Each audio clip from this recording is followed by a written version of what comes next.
Kaum muslimin dan muslimah rahimani wa rahimakumullah. Terdapat satu hadis yang sahih diriwayatkan oleh Al-Bukhari di Al-Adab Al-Mufrad.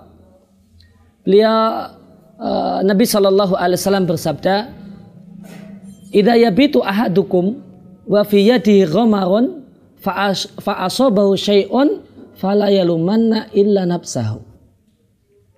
Jika salah satu kalian tidur di malam hari, dalam keadaan di tangannya itu terdapat ghamarun, bau makanan, karena dia baru saja makan, boleh jadi makan gulai atau yang lainnya, dan itu kuahnya ada di tangannya, maka ada bau makanan di tangannya.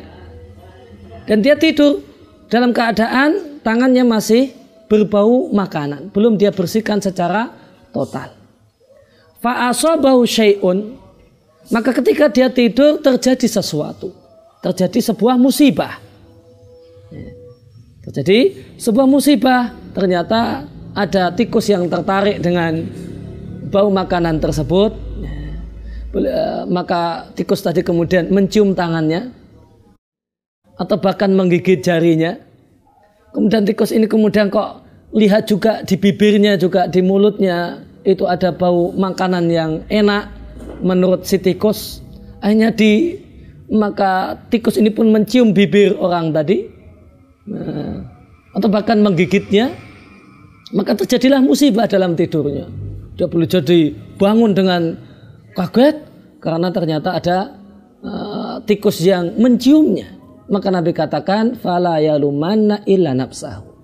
Maka jangan salahkan siapa-siapa, salahkanlah dirimu sendiri. Bapak dan Ibu kaum muslimin dan muslimah rahimani wa rahimakumullah. Maka dalam hadis ini terdapat pelajaran penting. Nabi SAW memerintahkan kepada kita ketika kita mau tidur dan untuk membersihkan tangan dari bau mulut dari bau makanan yang ada di tangan kita. Maka terutama jika kita tadi habis makan kemudian mau tidur, maka bersihkanlah tangan ini secara maksimal. Kalau perlu dengan sabun, tidak cukup dengan air, sehingga betul-betul hilang. Dan semisal bau makanan di tangan, demikian juga bau makanan yang ada di mulut. Maka Nabi perintahkan, Nabi ajarkan kepada kita untuk dibersihkan sebelum tidur. Dan membersihkan bau makanan tentu tidak cukup dengan semata-mata tisu atau sapu tangan.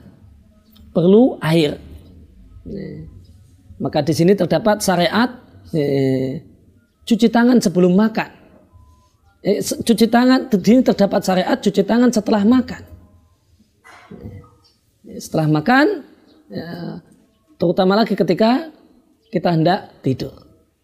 Maka di sini terdapat pelajaran penting bahasanya Islam adalah agama yang sangat perhatian dengan kebersihan.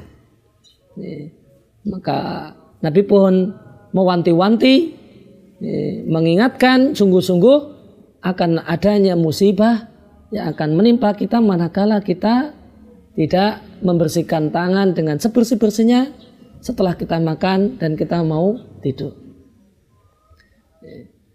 Kemudian Nabi SAW menyampaikan seandainya petunjuk beliau ini dilanggar, maka tentu jika petunjuk beliau ini dilanggar, maka Nabi sampaikan kepada orang yang mendapatkan musibah tadi, dia tidak punya hak untuk menyalahkan siapapun, mengkambing hitamkan siapapun. Yang paling pantas untuk dia salahkan adalah dirinya sendiri, karena musibah ini terjadi karena keteledorannya. Maka musibah itu boleh jadi terjadi murni musibah dan boleh jadi musibah itu karena keteledoran. Maka berdasarkan hadis ini, jika musibah itu terjadi karena keteledoran, karena kurang perhatian untuk melakukan tindakan-tindakan pengamanan, maka terjadilah musibah gara-gara hal tersebut. Maka orang yang teledor itulah orang yang paling patut untuk disalahkan. Dan dia tidak boleh menyalahkan si A dan si B, namun hendaklah dia menyalahkan dirinya sendiri. Demikian di antara satu adab tidur dan adab makan dalam Islam yang patut untuk kita perhatikan dan kita amalkan.